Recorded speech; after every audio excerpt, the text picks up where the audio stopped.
दोस्तों, मेरे बगल में एक वीडियो अभी हम दिखाएंगे आपको। आज देश आज़ादी का 100 साल अब मनाने वाला है हमारा देश। और कहाँ पहुंचा दिया इन लोगों ने इस देश को। बहुत भंते एक कार्यक्रम में जो बातें बोल रहे हैं, ये देश की आवाज़ है। दलितों, पिछड़ों, आदिवासियों, मुसलमानों, सबको एकजुट होना पड़ेगा। ये अहंकारी लोग, मनुवादी विचारधारा के लोग, चंद मुट्ठी भर लोग देश पर कब्जा करके दलितों को, पिछड़ों को, आदिवासियों को, मुसलमानों को दबाते चले आए और दबाने की कोशिश कर रहे हैं। संविधान होने के बावजूद भी अपमान और तिरस्कार का जहर दलितों को, पिछड़ों को, आदिवासियों को, मुसलमानों को पीना पड़ रहा है। संविधान की नहीं सुन रही है, लोग अपना अलग संविधान बनाना चाहते हैं। अलग अलग तरीके से इस देश में गरीबों पर जुल्म हो रहा है। बहुत सी बातें हैं और मेरे बगल में अभी हम सुनाएंगे भंते जी ने क्या कहा। सबसे पहले 1949 में बीटी एक्ट बना करके बौद्ध गया के मंदिर में लोगों ने कब्जा कर लिया। तथागत बुद्ध का वो मंदिर है और बुद्ध समाज के लोगों का अधिकार नहीं है उस पर। इसी तरह वक्फ बोर्ड को ये लोग कब्जा करना चाहते हैं। मुसलमानों के हाथ से वक्फ बोर्ड लेना चाहते हैं, ज़मीनों पर कब्जा करना चाहते हैं, सारा कंट्रोल अपने हाथ में रखना चाहते हैं। उससे जो आमदनी हो वो अपना बंदर बांट करना चाहते हैं। ये सिखों के दुश्मन, ये ईसाइयों के दुश्मन, मुसलमानों के दुश्मन, पिछड़ों के दुश्मन, आदिवासियों के दुश्मन। आखिर ये करना क्या चाहते हैं? इन्हें संविधान अच्छा नहीं लगता, इन्हें दलित अच्छा नहीं लगता, इन्हें आदिवासी अच्छा नहीं लगता। ये वक्त भंते जी ने जो बात कही ये बहुत सच्चाई है। अब राजनीतिक दलों का गठबंधन से काम नहीं चलेगा। अब समाज में बहिष्कृत और तिरस्कृत जो लोग हैं, जो जातियां उपेक्षित हैं, जिनका अपमान हो रहा है, जिनका तिरस्कार हो रहा है, उन सबको एकजुट होकर इनसे मुकाबला करना पड़ेगा। ये सही कह रहे भंते जी कि दलितों, पिछड़ों, आदिवासियों पर जब कोई जुल्म हो तो मुसलमानों को खड़ा होना पड़ेगा, और मुसलमानों पर जब कोई जुल्म हो दलितों, पिछड़ों, आदिवासियों को खड़ा होना पड़ेगा। जब तक हम मिल करके लड़ेंगे नहीं, तब तक अकेले अकेले सबको अपना अपमान जहर पीना पड़ेगा। इसलिए मैं आपको निवेदन के साथ कर, आप सुनिए भंते जी की बात क्या कह रहे, फिर हम आपसे फिर बात करते हैं। जय हिंद। हिंदू राष्ट्र कैसे बनाओगे? ये तुम्हारे बाप का देश नहीं है, ये देश मुसलमानों का है। मैं जानता हूं कि देश की आजादी में मुसलमानों का बहुत बड़ा योगदान है। आप देख लीजिए इंडिया गेट पर, वहां पर सबसे ज्यादा यदि शहीद हुए हैं तो मुसलमान लोग हुए। ये मदरसाओं को कहते हैं, ये आतंकवाद के अड्डे होते तो मौलाना आजाद जैसा ही देशभक्त इस देश में पैदा नहीं होता। इस देश को हिंदू राष्ट्र बनाएंगे तो मैं सोचता हूं इस देश के टुकड़े हो जाएंगे, ये देश खंड खंड हो जाएगा। हम जमहूरियत को बचाने के लिए इकट्ठे हुए हैं, संविधान को बचाने के लिए इकट्ठे हुए हैं, और ये हिंदू राष्ट्र ना बने इसके लिए इकट्ठे हुए हैं। संविधान को बदलने की बात कह के पूरे देश में हलचल मचा दी। एक गली हिंदू बनाकर तुम्हारा बाप नहीं दिखा सकता। कहीं से पूछोगे यहाँ हिंदू रहते हैं क्या, लोग कहेंगे यहाँ हिंदू तो नहीं रहता, यहाँ पर चमार रहता है, यहाँ पर महार रहता है, धोबी रहता है, लुहार रहता है, कहार रहता है, सुनार रहता है, काछी रहता है, अहिर रहता है, गड़रिया रहता है। वक्त जिहाद है शबे रक्स का नहीं, वक्त जिहाद है शबे रक्स का नहीं, हो खून का कतरा किसी के अस का नहीं, बुलावा सरफरोशों का हुआ आज फिर, है मैदान जानदारों का मरीज इसका नहीं। ये इज्जत आबरू की लड़ाई के लिए हम लोग इकट्ठे हुए हैं, हम जमहूरियत को बचाने के लिए इकट्ठे हुए हैं, संविधान को बचाने के लिए इकट्ठे हुए हैं, और ये हिंदू राष्ट्र ना बने इसके लिए इकट्ठे हुए हैं। ये क्योंकि समय बहुत कम है, ये सारी चीजों से निजात कैसे मिलेगी? क्या हम ऐसे मीटिंग करते रहेंगे मिल जाएगी क्या? आज मैं अपने 50 वर्ष के साधु जीवन में दूसरी बार किसी मुस्लिम मंच पर आया हूं। मिल्ली काउंसिल ताल कटोरा में हुआ था एक बार, उसमें गया था, आज अब आया हूं, और आप सबके बहुत प्यार और मोहब्बत की वजह से। आप दो चीजें, देवकी नंदन, परमहंस दास, धीरेन्द्र शास्त्री, हम इन आडंबर पाखंडियों के बड़े आभारी हैं कि इन्होंने देश से हिंदू राष्ट्र की मांग करके यहाँ के करोड़ों लोगों को जगा दिया।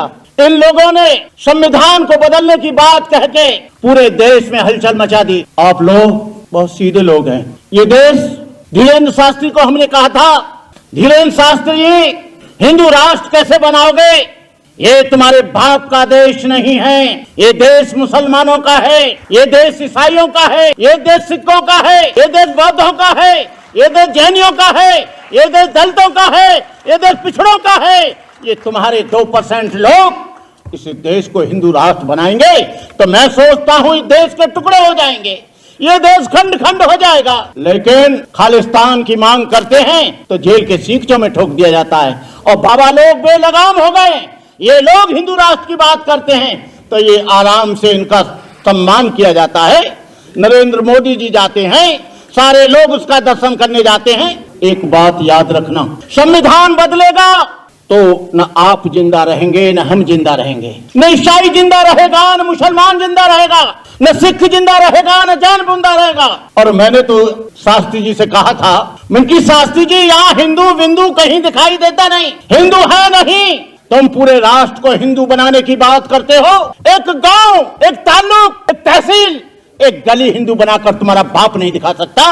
कहीं से पूछोगे कि यहाँ हिंदू रहते हैं क्या, लोग कहेंगे यहाँ हिंदू तो नहीं रहता, यहाँ पर चमार रहता है, यहाँ पर महार रहता है, धोबी रहता है, लुहार रहता है, कहार रहता है, सुनार रहता है, काछी रहता है, अहिर रहता है, गड़रिया रहता है। हिंदू जात की जात जात में जात, जैसे केरा के पात पात में पात। यहाँ कोई हिंदू बिंदु नहीं है। और ये यहाँ पर ईसाई रहे और मुसलमान रहता है, सिख रहता है और तमाम मजहब के और लोग रहते हैं। लेकिन मुस्लिम भाइयों से मुझे शिकायत है, वो मैं चूकूंगा नहीं। जब आपकी लड़ाई होती है, जब आपके ऊपर दंगे होते हैं, जब आपके ऊपर अत्याचार होता है तो दलित और पिछड़ा वर्ग चुपचाप रहता है, और दलित और पिछड़े वर्ग पर जुल्म होता है तो आप चुपचाप रहते हो। एट्रोसिटी एक्ट को बदला गया। एट्रोसिटी एक्ट की दलित समाज के लोगों ने लड़ाई लड़ी। 12 बच्चे, दलित बच्चे, वो भी जाटव बच्चे, चमार बच्चे कुर्बान हो गए। एक भी इसमें और कोई नहीं मरा। मैं जानता हूं कि देश की आजादी में मुसलमानों का बहुत बड़ा योगदान है। आप देख लीजिए इंडिया गेट पर, वहां पर सबसे ज्यादा यदि शहीद हुए हैं तो मुसलमान लोग हुए। ये मदरसाओं को कहते हैं कि आतंकवाद के अड्डे हैं। ये आतंकवाद के अड्डे होते तो मौलाना आजाद जैसा देशभक्त इस देश में पैदा नहीं होता। यदि ऐसा होता, ये मदरसे यदि आतंकवादियों के अड्डे होते तो अब्दुल हमीद जैसा जो पाकिस्तान के टैंकों पर पेट से बम बांधकर कूदा, अब्दुल हमीद पैदा नहीं होता। जिस देश ने इसके लिए बहुत बड़ा लॉन्चर बनाया, रॉकेट लॉन्चर जो तुम देख भी नहीं सकते थे, उसके हमारे आदरणीय अब्दुल कलाम जी ने बनाया। अब्दुल कलाम जैसा राष्ट्रपति नई देश में हुआ है न होगा। उस व्यक्ति ने अपनी सारी संपत्ति देश के नाम कर दी। 1 रुपया तनख्वाह लेता था, उसने अपनी पेंशन को भी राष्ट्र के नाम कर दिया। जब इस देश में लड़ाई चल रही थी, ये 1962 की बात है, आपको बताएं कि जवाहरलाल नेहरू, पूरा देश का खजाना खाली हो गया था, चाइना से युद्ध चल रहा था, लेकिन निजाम हैदराबाद ने 7 टन सोना भर कर इस देश की आजादी के लिए, इस देश की आबरू को बचाने के लिए, इस देश की इज्जत बचाने के लिए उसने कुर्बान कर दी अपनी सारी संपत्ति। मैं कहना चाहता हूँ, प्राचा साहब, आप यहाँ नुमाइंदगी करते हैं, मैं चाहता हूं दलित मंचों पर आप भी आएं, भीड़ के साथ आएं, और मुस्लिम मंचों पर हमको भी बुलाएं। ये आदान प्रदान होना चाहिए, तब हम देश में संविधान को बचा पाएंगे। आपकी औकात नहीं है कि आप संविधान को बचा लें, हमारी भी औकात नहीं है कि संविधान को बचा लें, पिछड़े वर्ग की भी औकात नहीं है संविधान को बचा ले, सिखों की औकात भी नहीं है संविधान को बचा ले, ईसाइयों की औकात नहीं है संविधान को बचा ले। संविधान बचेगा, ये सारे अल्पसंख्यक, SC ST और पिछड़ा वर्ग एक मंच पर आएगा। ये 3% रह जाएंगे, इनका बाप हिंदू राष्ट्र नहीं बना पाएगा, इनका बाप संविधान नहीं बदल पाएगा। तो मेरा आपसे गुजारिश है, मेरा आपसे निवेदन है, मेरा आपसे आग्रह है कि आप, ये वक्त आ गया है, हम सब लोग एक मंच पर आकर इस देश को, वकील रजा साहब आपको बता दूं, न्यायपालिका उनकी है, कार्यपालिका उनकी है, विधायिका उनकी है, मीडिया उनका है।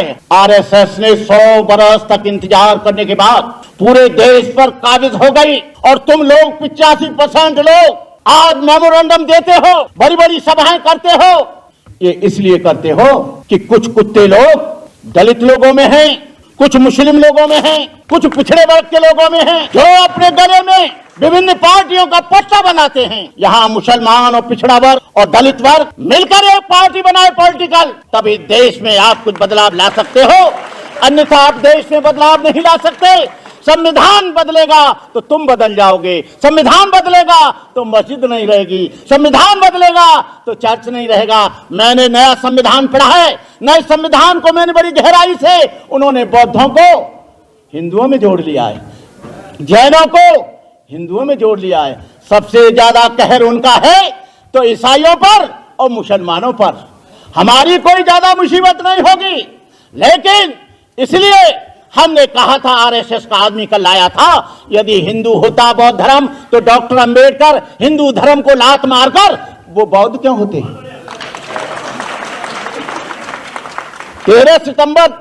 13 अक्टूबर 1935 को ये उनको क्यों कहना पड़ा कि हिंदू होना मेरे बस की बात नहीं, लेकिन हिंदू धर्म में रहकर नहीं मरूंगा। इसलिए उन्होंने समता के धर्म को, मानवता के धर्म को, इंसानियत के धर्म को, करुणा के धर्म को, मैत्री के धर्म को, भाईचारे के धर्म को उन्होंने स्वीकार किया। मैं आप लोगों से कहूंगा, 4 दिन की जिंदगी है, ये कोई आप 1000 वर्ष नहीं जिएंगे। हजरत आदम नबी से नीचे जमीन को चल बसे थे, नूह किश्ती बान मल्ला यार वो भी चल बसे थे, अरस्तु और लुकमा और अफलातू हकीम मौत की दारुन लाए यार वो भी चल बसे।